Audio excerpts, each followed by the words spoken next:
ബസ്സിൽ പെണ്ണുങ്ങളുടെ സീറ്റ് കാലിയായിട്ടിരിക്കുമ്പോൾ ചില പെണ്ണുങ്ങൾ ആണുങ്ങളുടെ സീറ്റിൽ കയറി ആണുങ്ങളെ നിർത്തി യാത്ര ചെയ്യുന്നൊരു ഫാഷൻ. ഈ ബസ്സിൽ ഒരു 4-5 പെണ്ണുങ്ങളുടെ സീറ്റ് ഫ്രീയാണെങ്കിൽ ഇപ്പം ഒരു ചേച്ചി ആണുങ്ങളുടെ സീറ്റിൽ ചെയ്ത് ഒരു 5-8 ആണുങ്ങളാണ് അവിടെ നിൽക്കുന്നത്. കയറ്റം വേണ്ട വരാനും പറ്റും.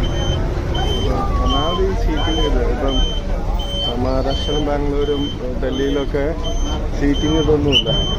സീറ്റിങ്ങിൻ്റെ ഇത് വരുമ്പോഴാണ് റിസർവേഷൻ.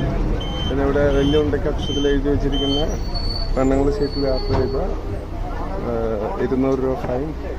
അപ്പം അവർക്ക് എന്താകാം, ആണുങ്ങൾ ഒരു മെക്കെട്ട് കയറുന്ന സംസ്കാരമാണ്. ഇത് മാറേണ്ട സമയം. എന്നാൽ ഇത് മുൻകൈ എടുത്ത് ബസ്സുകാരാണ് പറയുന്നത്. എന്നാൽ ഇവർ സാധാരണ മിണ്ടാറില്ല. തോന്നിയാസത്തിന് കൂട്ടും. ഓക്കെ.